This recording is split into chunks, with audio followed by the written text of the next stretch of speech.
Welcome to Redesigning the Dharma. I'm your host, Adrian Baker, and today I have a very interesting guest on. Dr. Miles Neale is a psychotherapist in private practice, a teacher of Tibetan Buddhism, founder of the Gradual Path for Inner and Outer Journeys, and a co-author of Gradual Awakening. His latest book is Return with Elixir, 4 Maps for the Pilgrimage of the Soul Through Death and Rebirth, which is integrating Joseph Campbell's mythology, Carl Jung's psychology, Tibetan Buddhist alchemy, and the precession of the equinoxes. Over the past 25 years, Miles has fused Eastern spirituality with Western psychology. He earned a master's in meditation research from New York University, a doctorate in clinical psychology from the California Institute of Integral Studies, and trained in long-term mentor-student relationships with preeminent American Buddhist scholars, Professor Robert Thurman and Dr. Joseph Luizzo, as well as Tibetan master Geshe Tenzin Zopa. Miles has taught psychology and meditation at the integrative medical clinics of Harvard, Columbia, and Cornell University, designed and led the 2-year contemplative studies immersion certificate program based on the Tibetan Gradual Path, Lam Rim, and offers courses and workshops internationally at places such as Tibet House, US. And Miles' current focus is on curating and offering life-changing pilgrimages to sacred sites around the world. And that theme of pilgrimage is the focus of much of our conversation today. So I hope you enjoyed my conversation with Miles, and please leave any questions or comments with what you enjoyed about the conversation or questions that you'd have or like to be addressed in coming episodes. Thank you.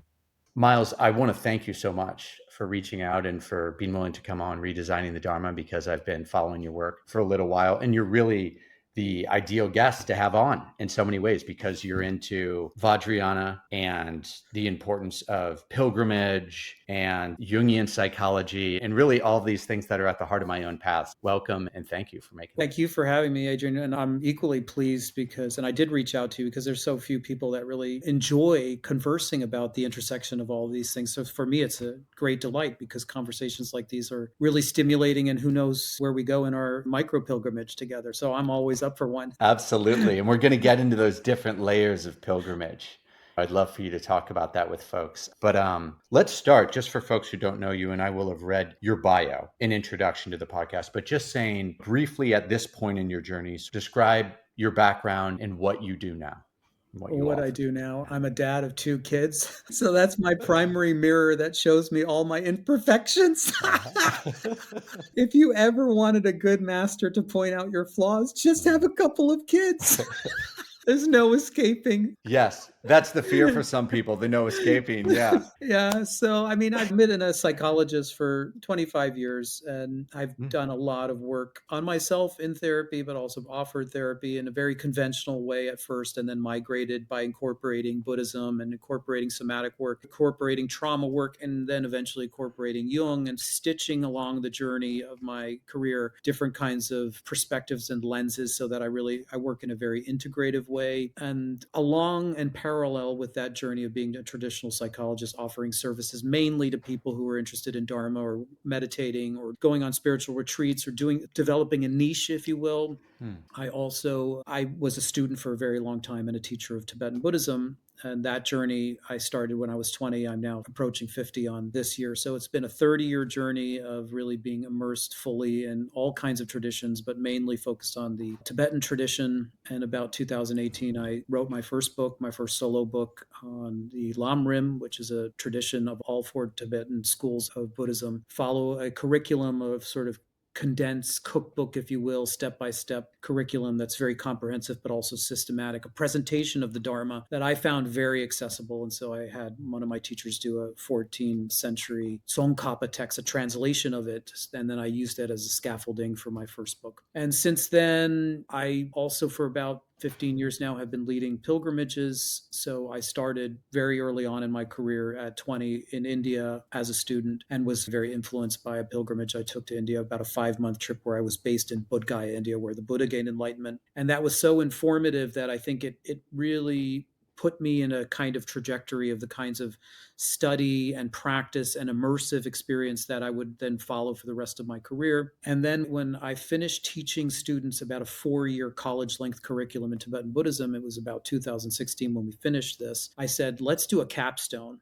and let's cap this 4-year contemplative study program with a pilgrimage to Bodh Gaya that I would lead and design and curate and bring people back. And that was my 20-year anniversary. So from the first time I was in Bodh Gaya as a student at 20 years old, 20 years later, I led my first group on pilgrimage in 2016 to offer people this deeply immersive and transformational experience. At that time, I had invited in one of my teachers, Geshe Tenzin Zopa, who is also 50, but a highly realized being. I invited him in on the pilgrimage to give the initiations and to give teachings and to be really immersed with a master, because let's not kid ourselves, who am I? I'm just a joker. But when you meet these great masters, you really get to see what it means to be really evolved and highly realized. And it puts a lot of humility and a lot of awe and a lot of inspiration into your deck. And so I was very happy to introduce my students to a really realized being. And he did such a wonderful job that at that moment I said to him, I would love to do more of these with you. And so post 2016, we've now run trips together from Indonesia to India to Nepal, and last year to Japan, and this year to Bhutan. So I have the great privilege and honor of curating and spending probably about half my time curating pilgrimages now, so that people can have access to the Dharma with this really beautiful, wise teacher. And I carry bags and I serve tea and I do all the setup behind the scenes. And then when the real teacher is present, everybody bows and we go in. And I'm very happy to do that, all the legwork for that. It's a huge honor for me. It's like my Nungdro, actually. I could see that. Yeah, explain what the Nundro is for folks who might not know. So for people that enter into the tantras, which are the esoteric teachings of Buddhism, these are considered the accelerated techniques or power tools, and very complex. There, people may know about visualization on deities. They may have seen tankas before, paintings of deities, mandalas, and these kinds of things. These all part, and if they've listened to your podcast, they've heard Ian and other people talk about the tantras, which I'm a big fan of. I think they're very timely into the Aquarian age that we're entering. Anyway, once you take initiation or to receive initiation, you have to be prepared. And basically, this is a preparation for the mind in which you undergo 100,000 prostrations, 100,000 recitations of a particular mantra, 100,000 of this, 100,000 of that. And most people's eyes go like this, especially this generation now. They don't want to do 100,000 of anything. They want to go to Tantra because Tantra is billed as this accelerant, like being on a rocket ship. It's like you're on with Elon Musk jumping up to Mars. But then when the teacher says, but before you do that, you have to do 100,000 sets of this and it may take years. Anyway, I haven't actually embarked on the formal sets of the prostrations and all of that. And part of the reason is I have a wife, I have family, I have kids, I have books to write, I've had clients to see, and also I'm developing all these pilgrimages. So in a way, my Dharma efforts get focused in, and my offering gets focused into the pilgrimage. And so part of what the preparation of the Nungdro do. Now, I don't know if my teacher would ever accept this, okay? So this is between you and me. Right. But at least from my part, developing a pilgrimage is a headache. It's a lot of work. And there's no thanks and there's no appreciation for the micro details. And when you have a heavy hitter, all-star Lama like Geshe Tenzin Zopa, you have to have a lot of humility. There's nobody who's going to recognize your efforts. And so it strikes to the ego to put a pilgrimage on. It's a lot of effort. It's a lot of actually obstacles. For example, in Japan, I went through 5 or 6 different tour operators and had to fire them one by one on this timeline, in conversation, through dialogue in different languages, spreadsheets, the rest of it, finding and curating and going for the really high bar, the really custom trip. I don't settle for anything off the shelf. I want this once in a lifetime thing, and I will kill myself to do it. And actually, last year in Japan, I honestly did. I was starting to affect my mental health. It was starting to affect my relationship with my wife. I was really exhausted. I was like almost in a way addicted or consumed with getting all these details right. And the conditions or circumstances of the pilgrimage were so utterly difficult. And then I look back and I think, yeah, man, I put a lot of effort in. If you see these guys doing prostrations for 3 months straight in Bodh Gaya under the Bodhi tree, that's not fun. That creates blood marks on your foreheads. It gives scrapes and bugs and bruises. It's designed to test you. It wants to see if you're willing to let go of your comfort. It wants to make sure that you're willing to let go of your ego, that you're willing to let go of all your pleasures and the fantasy of how you hold yourself, the fantasies that you have of what you think you deserve and how your life should be. And so from that point of view, your orientation towards Dharma service your orientation towards enlightenment for the well-being of others. There are stories in the Zen tradition of people who are cooks and sweepers and people who are bus drivers and people of modest means, but secretly in their heart they put themselves in harm's way, or they do some chore or menial task that no one wants to do, and they're cultivating all the right intentions and all the right view and all the right vision. And inevitably it's a difficult grind, and it's supposed to be. And that's a bigger thing that I write in my book about. You can't have light without the darkness. You can't make it to the summit without doing your underworld journey. We can get to that later, but just to close the full loop, for me tantra are exquisite, but they do have a huge upfront investment to prepare those who think that they're ready. And then these kind of trials are designed to really challenge your thinking that, are you really ready? Do you really have the proper motivation? Do you really have the wherewithal? Do you really want to operate machinery that's considered a power tool that has some inherent dangers? It's not designed to be a punishment. It's designed to be a preparation. Right. Thinking about conditions, because we're talking about taking these technologies and traditions from a very different cultural context. And so you alluded to it actually with yourself. It wasn't just simply monastics, even yogis then. They were in a different culture where they had a lot of time. And people in a modern developed society, not just Western, but East Asian, Singapore, whatever, they don't have this kind of time. You don't have that amount of time. So it's also thinking, how do we honor the wisdom of these traditions, but adapt them in a way where it feels appropriate for a householder in this age and still get the essence? How do you think of that tension between tradition and innovation? I think it's a great question. And I've been trying this out in different forms across my career because I straddle the worlds of psychology and science with Tibetan Buddhism. So I'm always about, I'm not a scholar. I'm not someone who just preserves the tradition, learned the language, reads the text. That's not my thing. On the other hand, I'm not just a psychologist. I'm someone who's trying to be integrative and try to push the envelope of what's possible while respecting the traditions in both ways. When it comes to the tantras, my sense is that the tantras are particularly well suited for our current zeitgeist for a number of reasons, not the least of which is that they are one of the ways that I see a tantra is a little bit like a CrossFit program. Yeah. So they train different aspects of our being simultaneously, like in one exercise regimen. Whereas sutra or public teachings, you do your compassion training, then you do your study and your wisdom training. You meditate on one topic at a time. Whereas in the tantras, it's fully embodied, it's fully immersed, it's visual, becoming somatic, it's multi-training. So you have to train your compassion with your wisdom at the same time.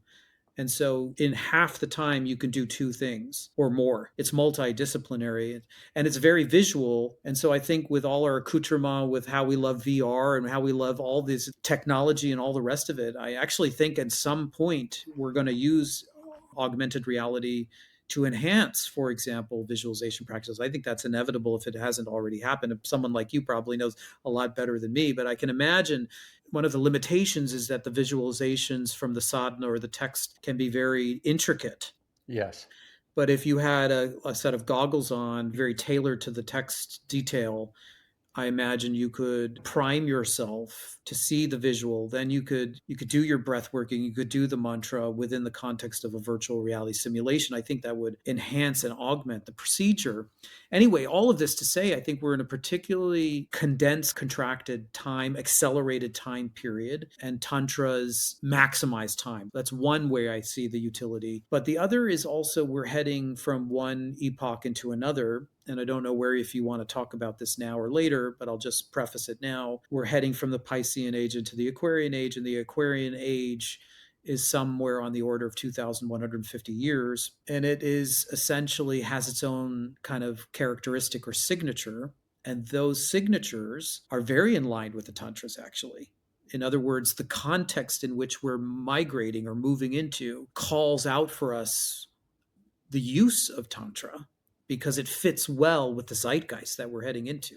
For example, the age of Aquarian has a lot to do with energy and the way that energy will be used and the way that energy will be manipulated. And I'm talking about resources, natural energy, like we will harness the power of the sun, we'll definitely have a quantum leap. We have within our capability now the conditions in which we could have infinite energy. The only hurdle is power and greed. But this next chapter could be about all about harnessing energy, but that it also about harnessing inner energy. And I expect also simultaneously in the Aquarian age that we will rediscover and reutilize very powerful medical technologies such as the tantras and such as Tibetan medicine and other kinds of esoteric medicines that incorporated the subtle body. It's almost like we're sitting on the greatest pharmacopoeia we could ever ask for. Like a complete set of chemical prescriptions are available in our nervous system. We just don't know really how to access it. So then we Yeah. outsource our power to big pharma and we get all these chemical pills that then need, if you haven't noticed, if you prescribe one pill for the side effects, you need another, and you suddenly have a Yeah. daisy chain of medicine. Whereas if you talk to a Tibetan doctor and they like smell your urine and put their hand on their finger, they got it right away. The actual, and then, but what do they prescribe? They prescribe mantra, they prescribe breath work, and they prescribe meditation, and they may prescribe some sort of behavioral lifestyle change. And then for the deeper issues, they say that it's more pranic. The actual hindrances and obstacles and causal problems come from a very deep energy blockage. And so I think once we understand that, oh my God, who knows how capable, incredible we'll be able to re engineer ourselves. But that's Yeah. basically the tantras are technologies to re-engineer a human being, not only from the software point of view but from the hardware point of view as well, which I think is mind-blowing. Totally. And there's so many parallels there with, I think, ayahuasca and Soma in particular, the regeneration aspect that parallels very closely what's going on with the subtle body. But I want to bookmark that and bring it down to a much more level one conversation just to bring folks in. So I want to talk about the pilgrimage, and if you could explain like a brief summary of the thesis of your most recent book, Return with Elixir, as a way to lay the context for this, because I think that will help explain to people why in this day and age we have the need for pilgrimage when we have this kind of meaning crisis. So why don't you do that as a setup and then we can go into Yeah, pilgrimage? it's not as easy as you said. No, I'm asking you, like if someone asked you to summarize the Yeah, I thesis get it. in, yeah, It's a it's overwhelming though. 450 page Yeah. book that took me almost 5 years to write, represents 20 years of my research in four different disciplines. But essentially, I would start with this. There is a motto in alchemy, a Latin motto, which says salve et coagula. It's a motto that describes a process of breaking down elements or dying or dissolving or dissociating apart and then entering into a process of rejuvenation and then the further arc of reintegration. So it's dying and being reborn. It's dissolving and then coming back together again. Salve et coagula.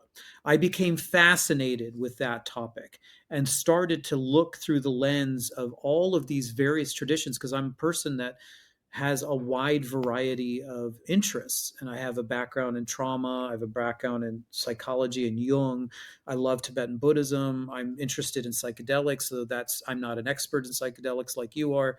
But if you start to look through this lens, you'll start to see that there is a kind of journey of dying to be reborn that underlies every mystical kind of tradition the world over and in every kind of epoch. And probably very well there, it would probably be in quantum physics. I imagine it would be there in mathematics. I imagine it would be there in economics. If we started to have a cross section of disciplines and we ask people to go for the most esoteric process or journey that underlies all these disciplines, there we would find Salve et Coagula.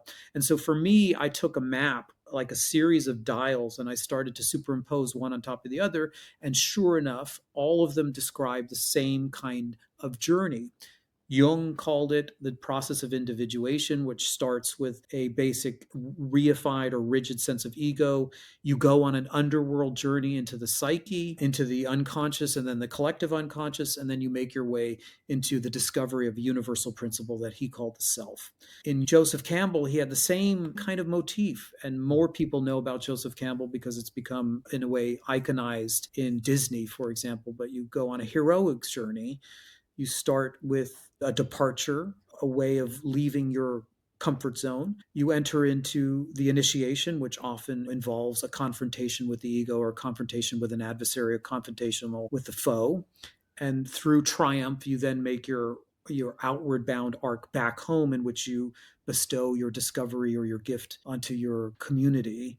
And in Tibetan Buddhism, in the Bardo teachings, they also have the same arc where you follow a dissolution of the elements of the body and mind until you hit this beautiful, luminous, clear light space, which is our natural condition. So you go on an inbound journey, but then you re-arise as the deity in order to reconfigure yourself as a more altruistic agent of change in the world. You see yourself as much more capable, much more loving, much more skillful.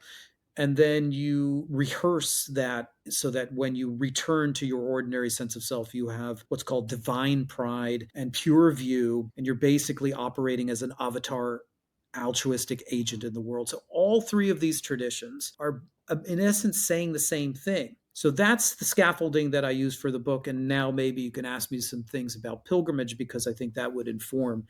I wasn't able to capture it in 2 minutes. No, but totally. That's very helpful. And I think that's very clear what the role of pilgrimage is. It's this need to step out of our normal, just as the Buddha or Odysseus or whatever, on a much not so grand of a scale, but we need to step out of our normal context to have that confrontation a lot of times and to shift our perspective as well.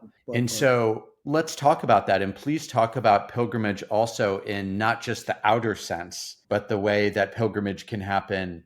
Yes, why it's important to go somewhere else into a sacred land, but then also even get into other ways of thinking about pilgrimage. Yeah, so the Tibetans have this nice cartography that they discuss the outer pilgrimage, the inner pilgrimage, and the secret pilgrimage.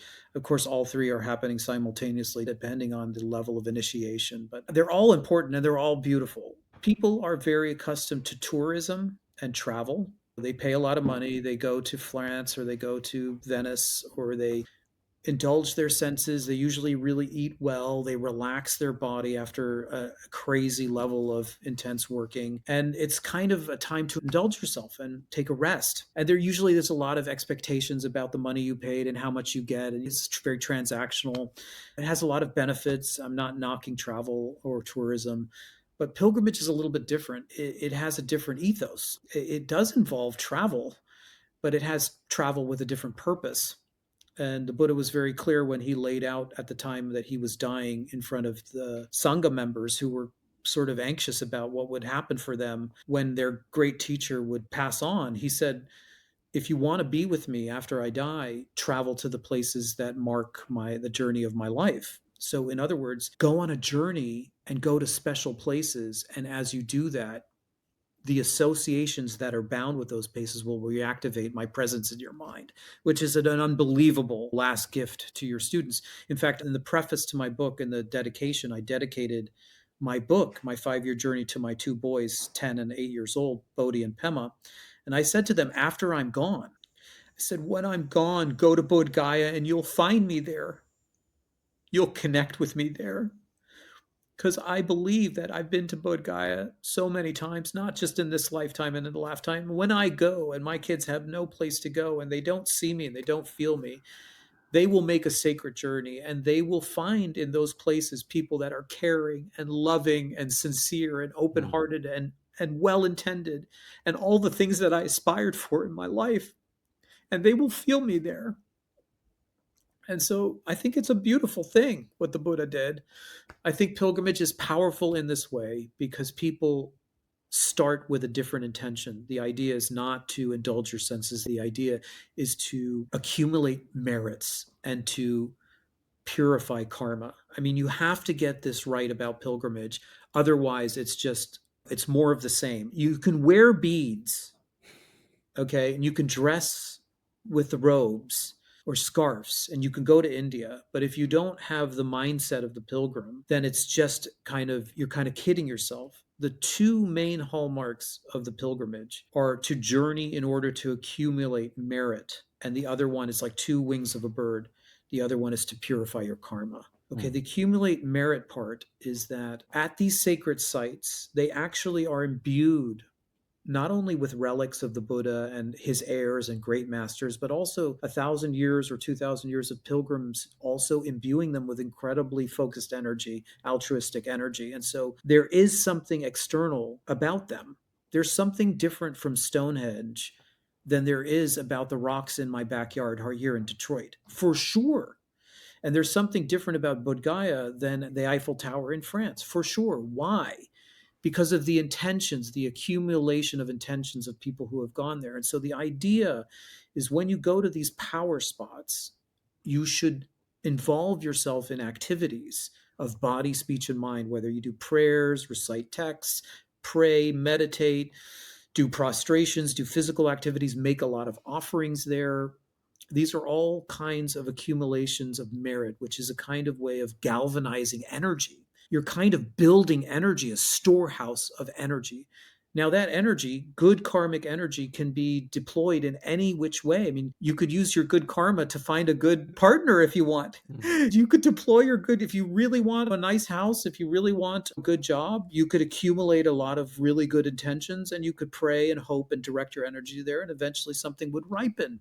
Or you can do it in the way that the Buddhists do it, which is accumulate a vast data bank of positivity and energy and set your sights on one goal, which is to gain enlightenment for the benefit of others. And so a pilgrimage is like nonstop.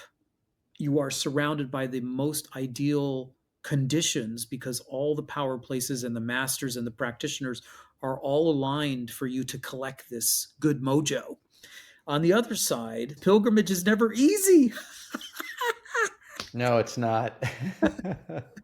And it's filled with debacles and filled with challenges and it's filled Yeah. with trip interruptions and it's filled with weird people that you have to sleep and snore next to. It's weird and things go wrong. Especially when you're used to, I'm sorry to interrupt, Miles. It's from our perspective as well, because I mean, it was always difficult, even more so you could say Tibet and how arduous it was and the treks they were making. But when you're used to life in the United States or Western Europe or Singapore and how everything is streamlined and efficient and it's designed to eliminate friction, Yes. it's very different than that. Going to a country like Nepal or Bhutan or India in general, and then especially on pilgrimage in more remote areas. I think you're bringing up a great point, which is all the more reason pilgrimage is a separate category, and all the more reason our culture that has been acculturated into comfort and pleasure and high expectation could really value and benefit from reorienting,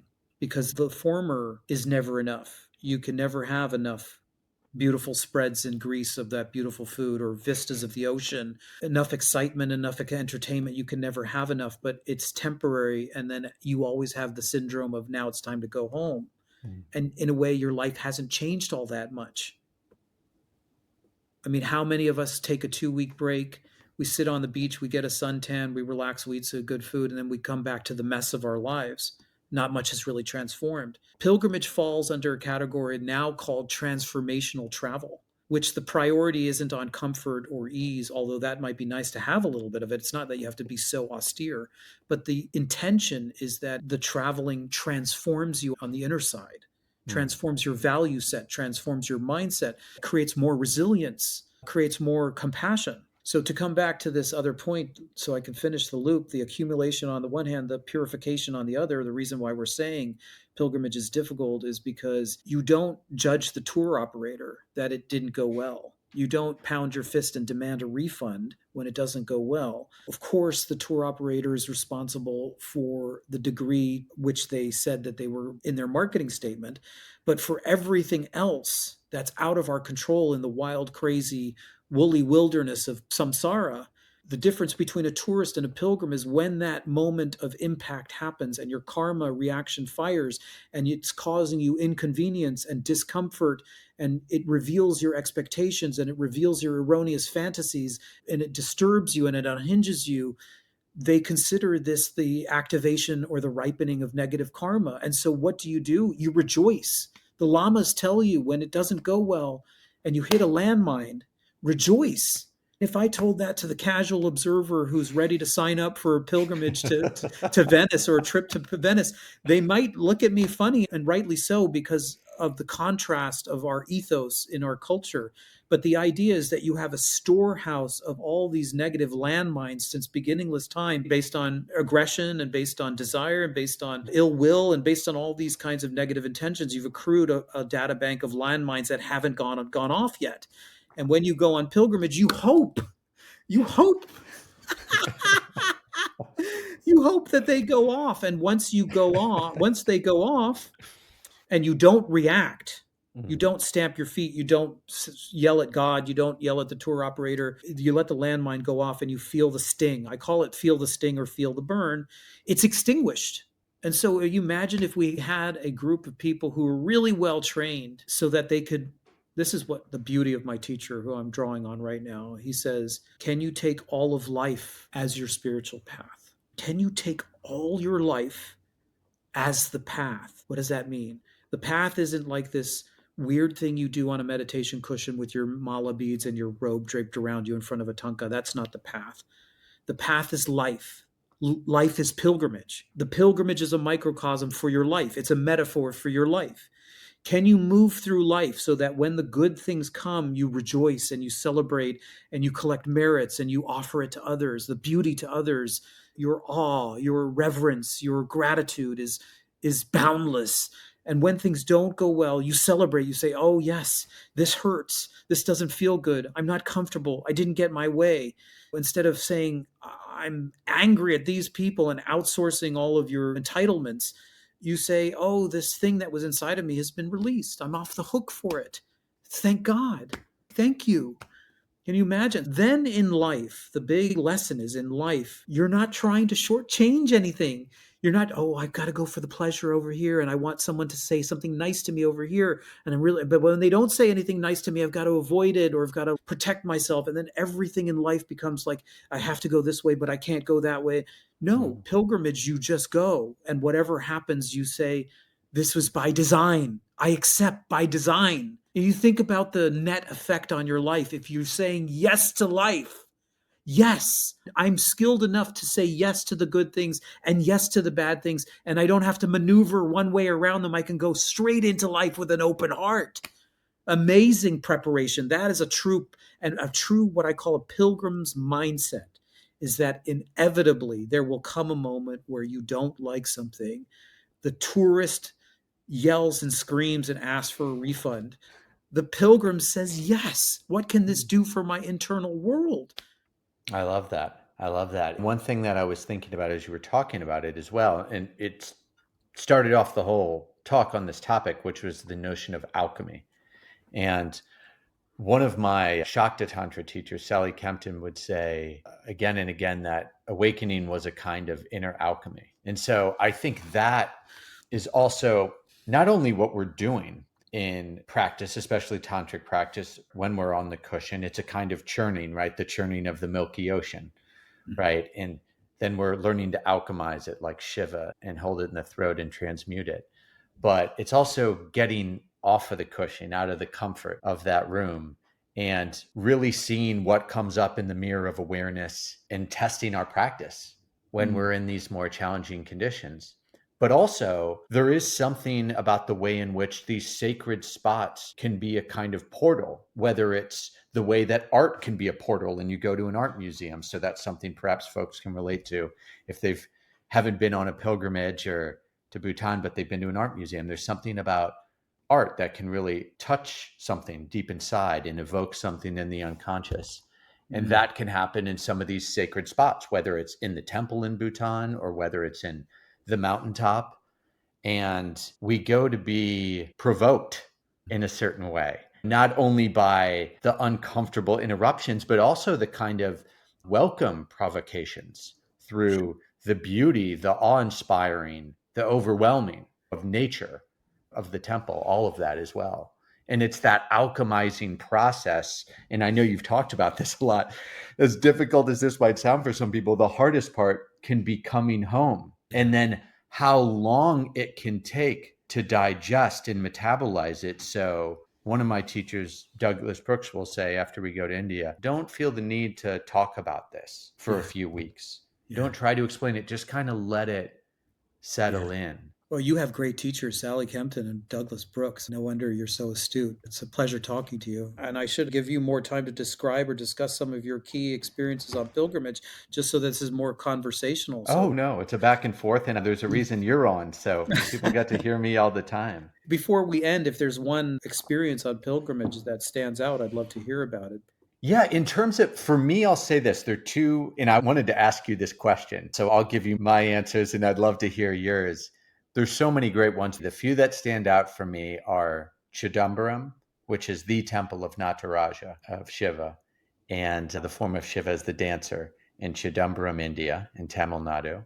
Wow. Then Tiger's Nest in Bhutan. Have been my top two for the last few years, though I'll also add I went to Machi Glabdran's nunnery in Bhutan Oh, yeah. last year.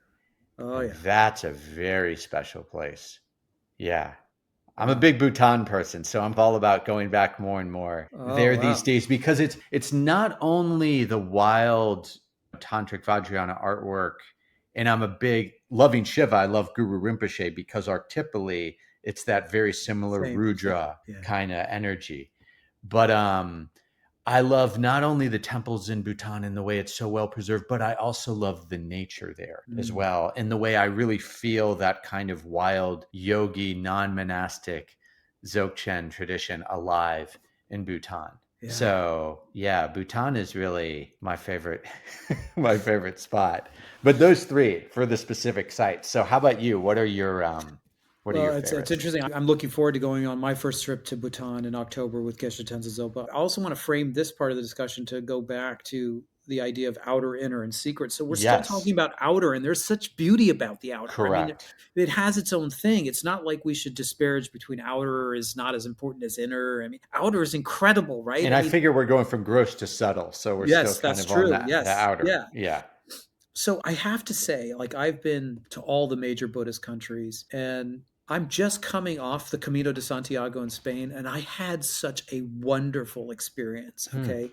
So I have to just say that. I had 14 straight days walking through Spain on the Camino de Santiago, which is a 1,000-year-old pilgrimage, which I basically used as a kind of therapeutic journey, or I used a kind of technique that I call walk and talk, which because you're walking 10 to 8 hours a day, I basically stayed at the back of 20 people who were walking at their own pace. And I basically opened up to discussions like a Socratic dialogue or a therapy session on the road.